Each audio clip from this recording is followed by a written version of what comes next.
Because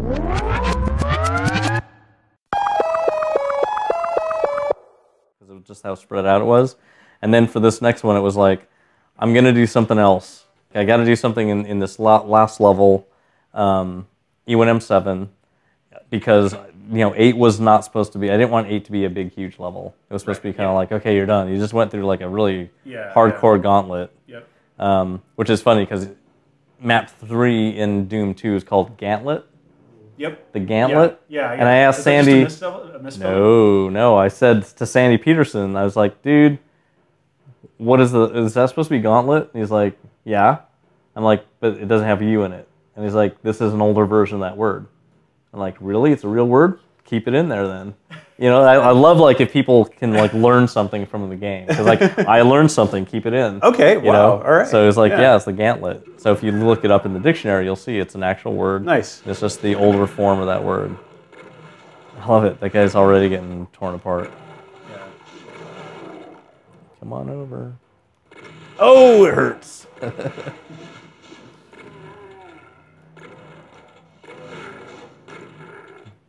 Yeah, so this was a... Can I get out of the room, please? Like the game starts. It's like, okay, can I get out of here, please? And there's still guys drifting in, yeah, which is cool. Because they heard everything. The doors open, and now it just went out everywhere.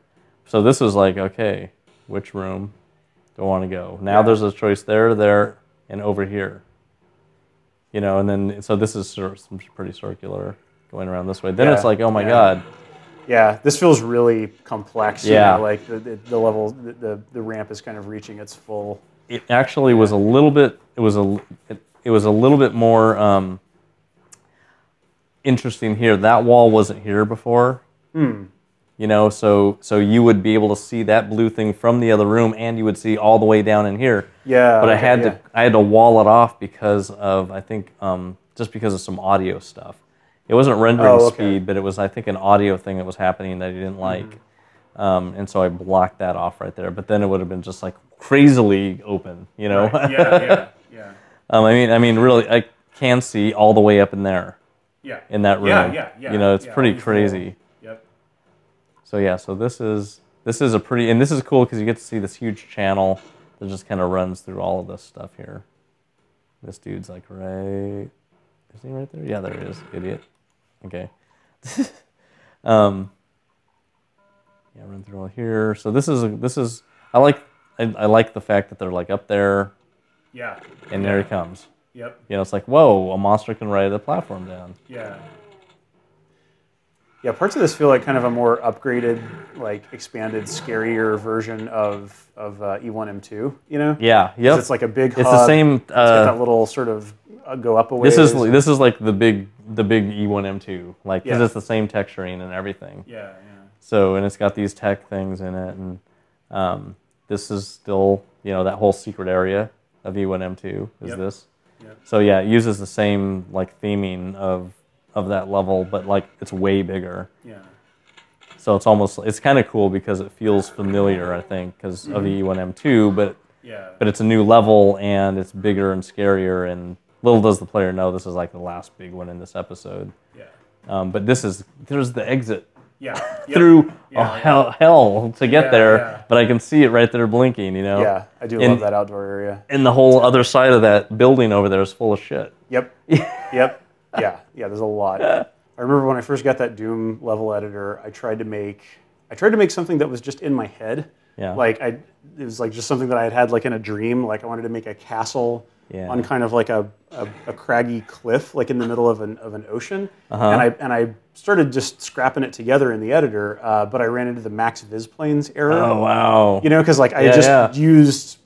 I don't even know if I had used too many sectors, but like basically I hit up against an image limitation. Yeah, and so like, all the way from the end of the level. Yep. That's one of those cool things. That's why dodgeable projectiles are the best, because yeah. So you had we didn't actually ever hit that when we were making the game. Oh really? Yeah, we didn't try and do that. It was. Yeah, it was because I was inexperienced and didn't really know what I was doing, and all that. But yeah, and then like years later, I went back and made. I kind of did like an updated version of that, sort of. Yeah. That was like the thing that I had wanted to make like 20 years ago. Oh yeah, you're like, I'm going to do this. Because now you can just use a limit removing port, you know, and just, you know, it's actually, it's trivial to make something big. But, nice. But yeah. Yeah, it's nice being able to do those portal things everywhere you want. Yeah, yeah. But this also has the top and bottom and side texturing. Yep. You know, for each of the windows, they're all consistently textured that way. Yeah, it really is. Yeah, this is a ton of windows in here. Yeah, yeah, yeah. Like you're seeing a lot, you know, like that. Yeah. Yeah, and it's like, you know, back then it was still fast. Yeah. That's really good direction too, because like it gives you an idea of where you're going and you know and all that. Yeah, and you can see the next room. Look at you looking up into that thing up there. Yep. That guy's done. It's just. The cool thing about the game is just hearing all of that noise. Yeah. You know, every time you come around a corner, it's another noise. Yep. Yeah, and like in some of the bigger Doom 2 levels, you know, where there's a bunch of different kinds of enemies, you know, you hear like, okay, there's a mancubus and some cacos. And you just hear it and you're like, I got big trouble. Yep. Big trouble in here. Yeah. But yeah, this was I like this. I can barely see what's up here kind of thing. Yeah.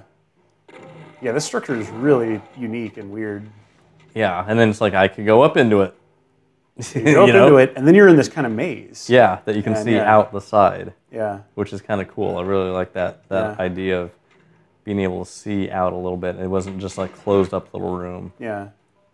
Yeah, there's like so many things like, you know, because this game was like, this level design is abstract, it's like, I mean, what is this thing? Yeah. You know, like, did you have any intent for like, oh, well, this is like maybe like a computer room or something? It's a computer room or something. Yeah, maybe. That's all this is like a computer room. Yeah. But I never thought past that other than computer themed area. Yeah. That mostly it was always visual, right? Or design or mechanics or something. It was like it's all about a cool look that I haven't seen yet because we're just playing around with making levels in any way that we can. So like here's something I haven't played or I haven't played myself yet, you know, because no one else, there weren't any other games like this.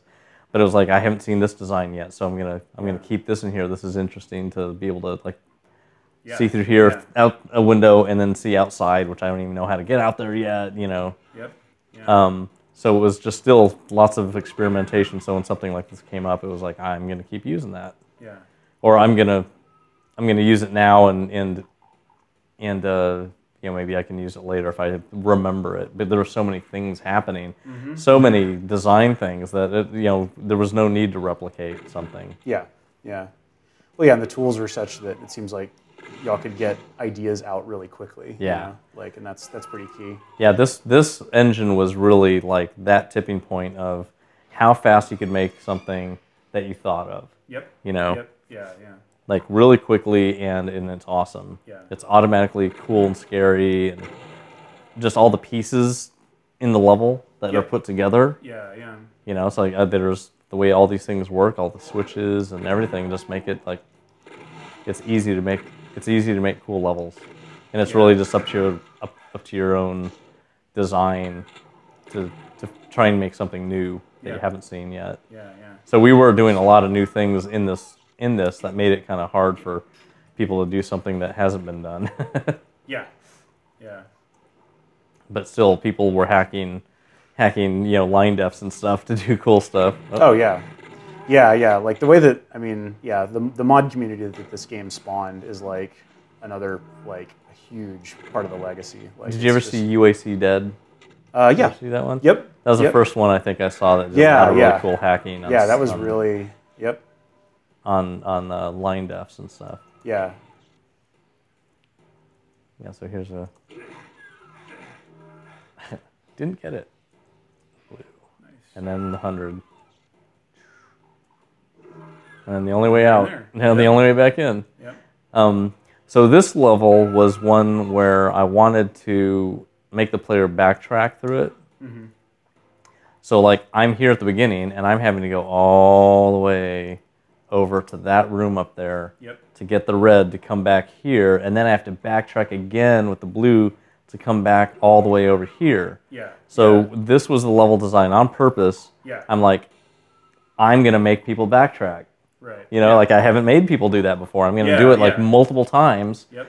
And that's where I kind of, you know, after doing that, I also thought, you know, because doing level design for this game was just creating a lot of rules or really good ideas for just future level design. And this one was, the more you make people come back, you landmark things, but you make people come back to the stuff, they get a better visual of your level. Like they understand. They appreciate it. Yeah, they understand it better. They know how to get back to where they were at before because they've been there already, you know? Yeah. And so it's like, and it's also super economical. I don't have to like keep making new areas of the map for them to have gameplay. Yep. You know, I can just open up a wall somewhere full of stuff, and now there's more monsters.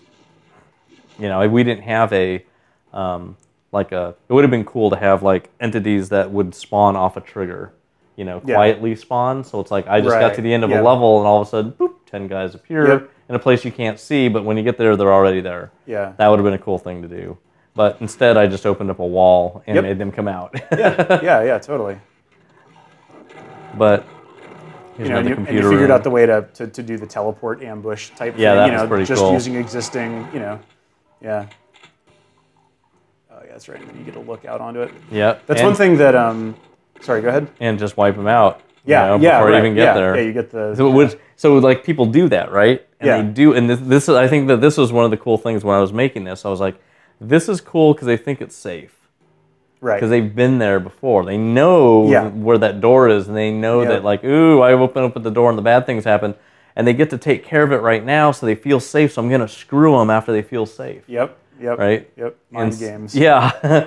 So when you go and get that key, the door opens in the next room. So when you come back, you start backtracking, then you get attacked again. Yeah. You know, and you thought that you were okay. So it's like backtracking. Oh, look at this. Okay, I get that. There's gonna be new things open. Dun, dun, dun, dun, dun. Okay. And you hear some new noises, like, okay, there's something over here. What the? Someone came out. Oh, someone else. Yeah. And that's the clever route. Yeah. So then it's like, I now have this key. Now I can go get this key. Nice. Everything's okay. Oh, except now, what? And then you come through here. What? Yeah, you know? Yeah, that's right. Yep. And then this opens up. Yeah. So it's like, you know, just make them backtrack, and then there's more stuff. And in fact, that there's like, I hold that outdoor secret, I think, as long as I can, and I kind of hint at it here. Right. So basically over here, I open this, and the guys come out, but this is where the secret is. Yep. That's right. Yeah. It's like there's the only way that you can get to the secret is by almost finishing the level. And then there's that guy that's been shooting at me the whole time. Guys in there, yeah. Which is great. This is another one of those. It's a reward. For getting at least the secret. If you get the secret, you can take these dudes out, and this is like a really nice way of, you know, letting the player, if they have the ammo now and not having to get it later, they can actually help themselves earlier. Oh, that's right. And you can walk all the way around it. This used to be in hard mode. There's a ton of stuff back here. Yeah. Yeah, but yeah, you could walk all the way back here, and all the little shadow lines. Yep. There he is. So yeah, this is a pretty big. Yeah, that was the only unfortunate thing right there. Oh, I could have made it, I guess, concave. Right. But a little notch back there. Or made it go into a big, huge open thing instead of being up this way. I could have done this way. And I remember playing around with it, but it just didn't feel right having this big open thing. It just felt, I think, too open. Yeah. And so for me, it was like, I will deal with visual anomaly. Yeah. Just because it's secret. You know, if it was a main area, then I wouldn't have. Yeah. But because it's and the signature of it, like the vista is really like here. So it looks really cool. Maybe they won't pay attention to that giant thing. And yeah, you have to remember. It's so funny. Like, it's like he's strolling. Yeah. Do what? Just taking a little hell walk. Don't know what to do now that I'm dead. Let's see. All right. Yeah, in this area, yeah, I remember I finished this area early on. Yeah, this was the other, like, here's a place where you can destroy these guys early. Yeah. If you have the ammo, I'll let you use it. That door's that's open. right. From that switch, that's Gotta right. hit that switch, right in there. Yep. So this, yeah, I remember this area being kind of early. There's a whole room I didn't even go into. It's kind of funny. It has a chainsaw in it. That room just probably over exists there. just to look out there. Yeah. That one. Yeah. Yep. Yeah, that room over there I didn't go in. And that one actually is kind of a little bit of an interesting room. Just the way it was built. It's funny because, like, while I was making these levels, I was listening to a lot of Queensryche. And so, and also with Quake too, like kind of the same, listening to Warning and Rage for Order, like the earliest stuff. Mm-hmm. And so I can, like, it's funny because I'll see this and I hear Queensryche. Okay, yeah. Right, you know, yeah. like I totally remember when I was making this, Yep. when, like, what I was listening to when I made it, you Right. know. Yep. Yeah. And saw it for the first time probably. But yeah, this little dun, dun, dun, dun, there's the chainsaw. It's always cool. Yeah. You know. So yeah, chainsaw needs a presentation. Yeah, it needs a little presentation. Yeah.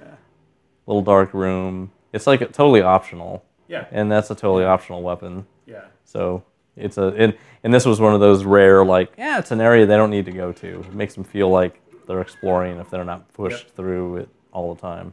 Yeah. And then this was. You've already mopped up I like that balance right there. Just like you earned it. Yeah. You earned it. You earned this easy exit kind of thing. Yeah. But yeah, this was like my big level for the first episode. Yeah. And it was probably like the biggest level I've made, other than some of the Commander Keen levels that were really some were huge. And it was funny. Keen 5 was the biggest, fastest game that we'd ever made. We made 4, 5, and 6 in 6 months, and 4 took 3 months, and 6 took 2 months, and 5 took 1 month. Wow. So 5 was actually the last Keen that we'd made. It was like 4, 6, and 5 because we had to go to retail quickly. With a different company that needed it earlier than just us uploading. Right. So we had to do 5 later, and that was 1 month. Those those later ones kind of have some of the crazier levels, right? Like I remember, 5. I remember seeing like there's a video game Atlas has like just the big screenshot maps that show the entire level as a huge thing. Those are cool maps. And I remember, too. Because we had full, like, drawn art for the whole game. It looked really nice. Yeah. Did you design Did you like lay them out on graph paper? No, Adrian did it.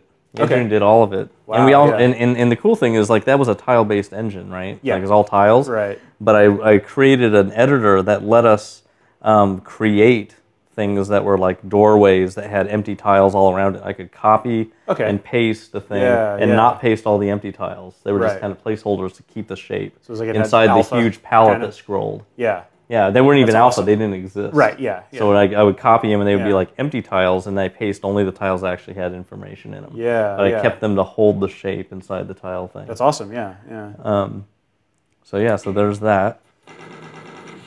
E1M7, the big, giant, and also had a really cool song. I love that song. Yeah, that one's like really ominous and... It was sounding. That song was actually assigned to E2M5 first, and then I was like, I'm putting that on E1M7. Yeah. E2M5 is such a